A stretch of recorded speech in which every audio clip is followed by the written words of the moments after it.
1편 금기된 연못. 깊은 산중 외딴 소원에 얽힌 비밀이 시작되다. 옛날 옛적 세상과 동떨어진 깊은 산골짜기에 작은 소원이 하나 있었습니다. 이 소원은 어느 때부터인가 밤이면 절대 가서는 안 되는 금기된 연못을 품고 있었습니다. 서울에서 죄를 뒤집어 쓰고 유배를 오게 된 젊은 선비 윤도현은 몸도 마음도 지쳐 이곳에서 조용히 지내고자 했습니다. 서원에 들어선 도현. 도현이 서원에 도착한 날은 저물녘이었습니다. 고즈넉한 풍경 속 어쩐지 등줄기를 스치는 서늘한 바람이 불어왔지요.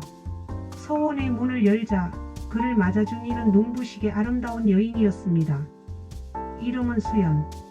곱게 빗어 올린 머리에 은은한 향기가 감도는 그녀는 낯선 이방인을 조심스럽게 맞이했습니다. 이곳에서 머무르실 건가요? 밤에는 절대로 뒤편 연못에 가지 마십시오. 그것만은 꼭 지켜주셔야 합니다.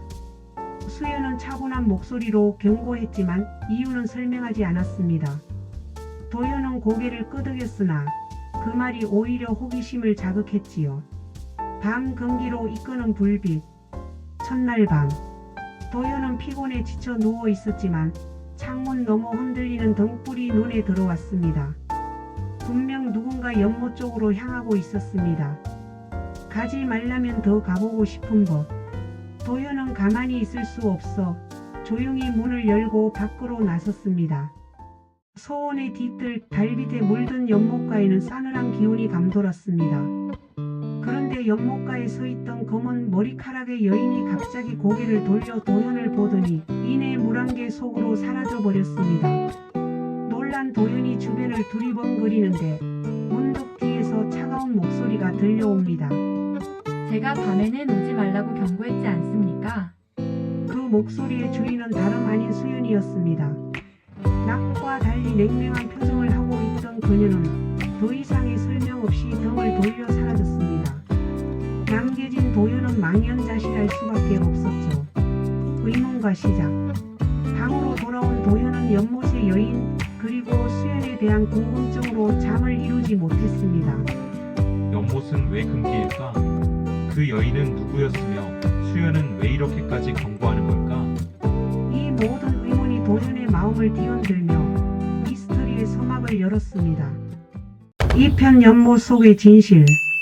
마을의 정원, 오래된 상자, 그리고 의문의 편지. 금기된 연못에서 본 수수께끼 같은 여인을 잊지 못한 윤도현은 낮이 되자마자 서원을 벗어나 마을로 내려갔습니다.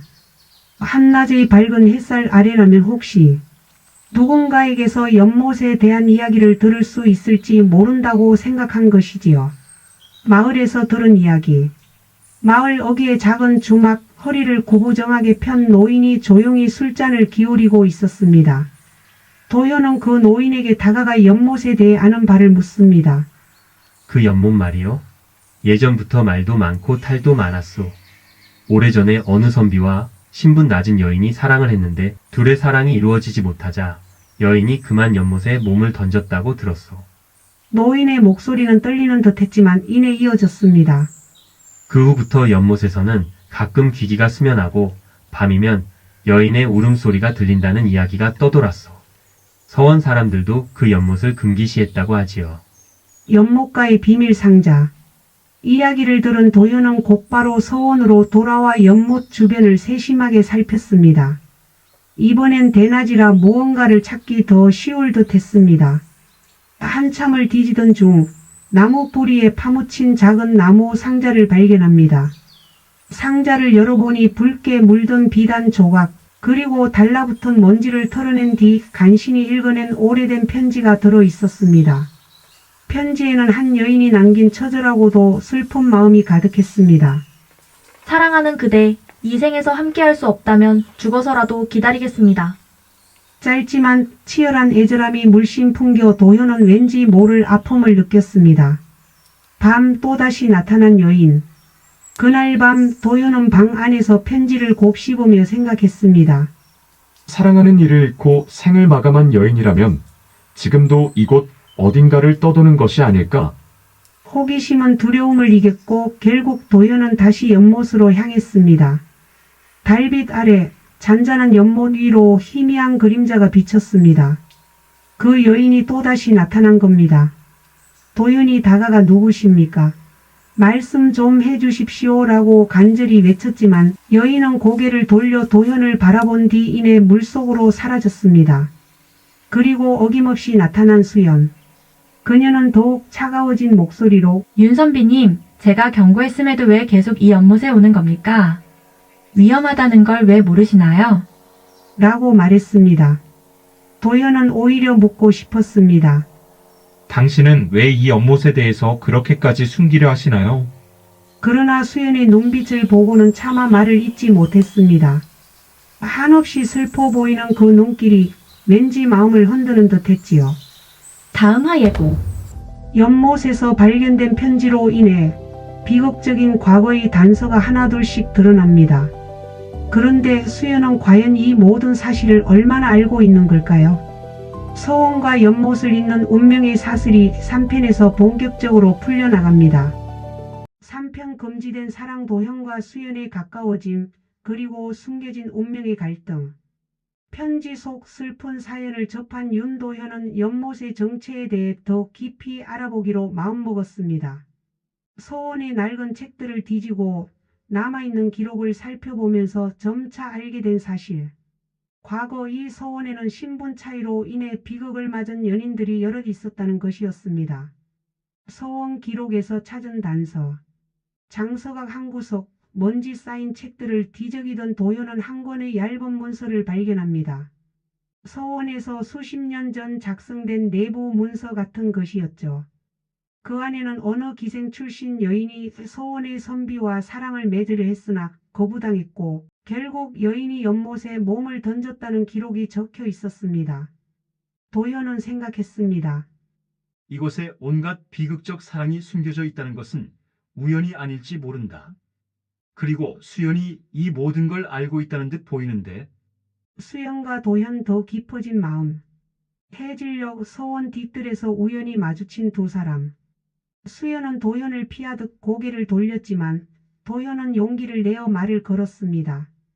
제게 무슨 일이 생길까 걱정하시는 마음은 알겠습니다. 하지만 진실을 이렇게 숨기기만 해서는 해결되지 않습니다. 수연은 흔들리는 목소리로 대답했습니다. 저는 제게 주어진 운명을 어쩔 수가 없습니다. 선비님은 몰라도 됩니다. 그게 선비님을 위한 길이에요. 그러나 애써 피하는 태도와 달리 그녀의 눈동자엔 무언가 절절한 감정이 스쳐 지나갔습니다. 달빛이 비추는 그 순간 서로의 숨결이 느껴질 정도로 가까워진 두 사람. 도현은 아슬아슬한 거리에서 수연의 얼굴에 서린 슬픔과 동시에 묘한 끌림을 느꼈습니다. 더 깊어지는 의문. 도현은 마을 사람들에게 추가로 얻은 정보를 떠올렸습니다. 하녀 출신 여인이 서원의 어느 가문에게 모질게 핍박을 당했다는 이야기, 그 사랑을 방해한 세력이 있다는 풍문까지. 수연에게 직접 묻고 싶었지만 그녀가 입을 열어주지 않는 한 비밀은 밝혀지지 않을 듯 했습니다. 갈등의 불씨. 연못 근처를 지나다가 도현은 괴이한 인기척을 느낍니다. 어둠 속에서 수연을 주시하던 낯선 그림자. 도현이 다가서려 하자 그 그림자는 금세 사라졌습니다. 서원 안 어딘가에 진실을 은폐하려는 세력이 도사리고 있다는 느낌이 들었지요. 다음 화예고. 과거의 비극은 정말 단순한 사랑의 좌절이었을까? 도현과 수연의 관계는 깊어지지만 그만큼 더 큰 저주의 그림자가 다가옵니다. 4편 연못의 저주에서 진실의 일부분이 드디어 드러납니다. 4편 연못의 저주. 원혼이 깃든 연못, 그리고 풀리지 않은 음모. 서원 곳곳에는 밤이면 울려 퍼지는 이상한 소리가 감돌기 시작했습니다. 한 선비가 연못가에서 여인의 흐느낌을 들었다며 새파랗게 질려 돌아오기도 하고 누군가는 악몽에 시달려 몸져 눕는 일이 잦아졌습니다. 이제 서원 사람들도 연못에 뭔가 문제가 생겼음을 감지한 듯 했습니다. 서서히 드러나는 음모. 도현은 서원의 오래된 문서와 마을 어르신들의 추가 증언을 모아 연못에 깃든 저주가 단순한 비극적 사랑에서 비롯된 것이 아님을 알아차립니다. 과거 이 서원의 주인이었던 권세가가 자신의 이익을 위해 여인들을 희생시켰다는 소문, 그 여인들의 원혼이 연못에 깃들어 저주가 내려졌다는 속삭임, 도연은 등골이 서늘해졌습니다. 진정 이 서원이 그런 무서운 역사를 품고 있었단 말인가? 수연의 고백. 더욱 기묘해진 서원의 분위기 속에서 수연도 마음고생이 심했는지 점점 창백해져만 갔습니다. 어느 날 밤 그녀는 결국 도연에게 자신이 가진 비밀의 일부를 꺼내놓습니다. 사실 저는 이 서원에서 태어나지도 않았습니다. 그런데 이곳을 떠날 수 없어요. 제게 주어진 운명 때문이에요. 수연의 목소리는 떨리고 있었습니다. 오래전에 사랑에 목숨을 걸었던 여인들의 한이 아직 이 연못에 남아있어요. 저는 어쩌면 그 영혼들을 이어받은 존재일지도 몰라요. 도연은 깜짝 놀랐지만 동시에 그녀를 꼭 안아주고 싶었습니다. 그러나 수연은 그의 품을 밀쳐내듯 피했습니다. 날 동정하지 마세요. 당신까지 위험해질까 두려울 뿐이에요. 개의한 사건들. 서원 안에서 이상 징후가 늘어나자 저주를 풀지 못하면 큰 화를 당할 것이라는 공포가 퍼졌습니다. 어떤 이는 밤마다 헛소리를 하다 쓰러지고 서원 옆방에서 악몽에 시달리던 선비가 도연에게 매달리며 연못 속에서 차가운 손이 날 붙잡는다고 울부짖었지요. 위기감 고조. 도연은 결심했습니다. 연못에 잠긴 원혼과 저주를 반드시 풀어야만 한다. 그리고 수연을 이 운명에서 해방시켜야 한다. 하지만 누군가는 이를 막으려는 듯 도연이 수소문하는 정보를 가로막고 비밀스레 움직이고 있었습니다. 폭풍 전야 같은 긴장 속에서 서원 뒤 연못은 더욱 깊고 어두운 그림자를 드리우고 있었습니다. 다음화 예고. 연못에 얽힌 모든 과거가 곧 모습을 드러냅니다. 과연 도연은 수연과 함께 저주를 풀 수 있을까요? 5편 비밀의 끝에서 운명을 바꿀 마지막 열쇠가 나타납니다. 5편 비밀의 끝. 연못에 얽힌 모든 과거사가 조금씩 밝혀진다. 수연은 과거 희생된 여인의 후신 혹은 원혼을 달래기 위한 매개체임이 드러난다. 도연은 수연을 구하고 연못의 저주를 풀기 위해 마지막 단서를 찾아 나선다. 하지만 이를 방해하려는 세력이 서서히 움직이기 시작한다. 수연의 정체. 도연은 문서와 마을 사람들의 전원, 그리고 서원에 남겨진 고서 등을 종합해 수연의 비밀을 알게 된다. 수연 당신이 바로 그 연못에 몸을 던졌던 여인의 운명을 이어받은 존재였군요.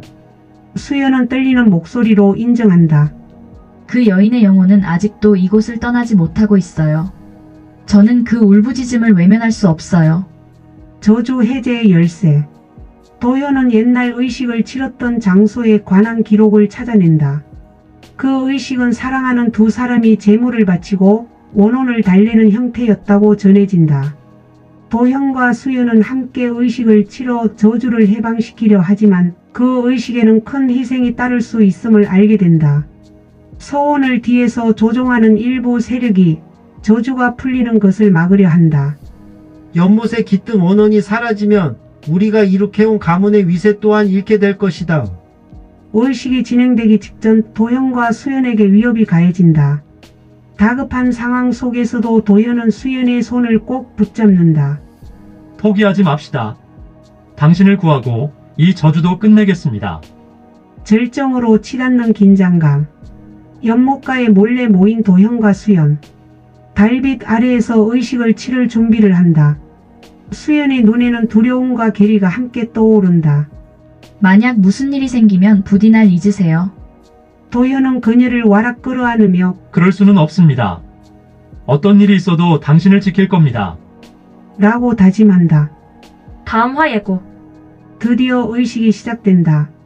하지만 저주를 풀기 위해선 반드시 누군가의 희생이 필요하다는 예언이 내려지는데 도연과 수연 그리고 연못에 깃든 영혼들은 어떤 결말을 맞게 될 것인가? 6편 희생과 해방. 마지막 의식 그리고 운명의 갈림길. 깊은 밤 마치 핏빛처럼 붉게 물든 달빛 아래서 도연과 수연은 연못 앞에 섰습니다. 그 둘의 앞에는 향로, 비단, 옛 주문이 적힌 문서가 놓여 있었습니다. 연못 주변으로는 안개가 피어오르며 어딘가에서 흐느끼는 소리가 들려오는 듯 했습니다. 의식의 절정. 향을 피우자 연못 수면 위가 일렁이기 시작했습니다. 마치 수많은 영혼들이 달려드는 기세로 사방에서 기묘한 소리와 바람이 몰아쳤습니다. 수연이 주문을 외우자 그녀의 눈동자에 슬픔과 고통이 공존했습니다. 몸 안에서 무언가 빠져나오려는 듯 갑작스런 통증이 찾아온 것입니다. 도현은 흩날리는 비단을 잡으며 수연을 부축했습니다.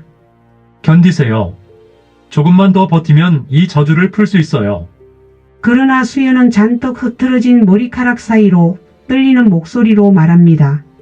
안 돼요. 이 의식은 누군가의 희생을 요구해요. 제가 그 희생이 될 수밖에 없어요. 희생의 순간. 도현은 눈을 크게 뜨고 그녀를 움켜쥐듯 붙잡았습니다. 그게 무슨 말입니까? 그런 거 난 절대 용납할 수 없어. 하지만 수연은 힘겹게 고개를 젓습니다. 당신까지 잃을 수는 없어요. 이게 제 운명이었다면 이 마지막을 제 손으로 끝내겠습니다.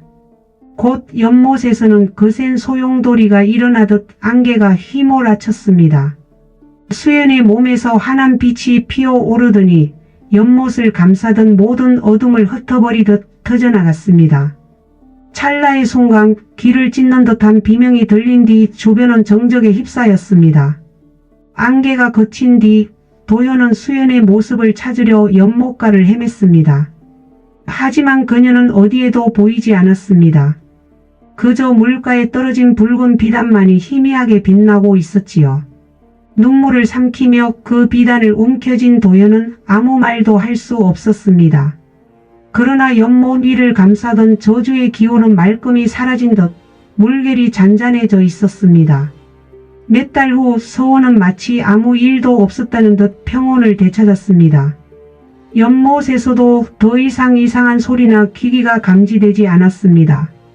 그러나 도현은 여전히 서원을 떠나지 않았습니다.